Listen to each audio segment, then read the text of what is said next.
11 பேர்கள் வேள்வியிலே பிறந்தார்கள். சுடலை மாட சுவாமி வேள்வியிலே பிறந்தால் சும்மா இருப்பாரா? ஆதாளி போடுகின்றார். ஆதாளி பொறுக்க முடியாமல் குருதவசேயா மாடனுடைய பெயரை சொல்லி கரையிலே ஏற்றினார். எப்படி? பல்ல நுட்ட மகனே சுடலையே மாடா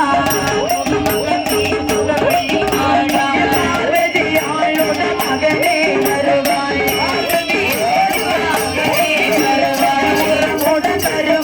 உமையவனானே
சுவாமி அக்கினி குளிய விட்டு வெளியில் வந்தாரே.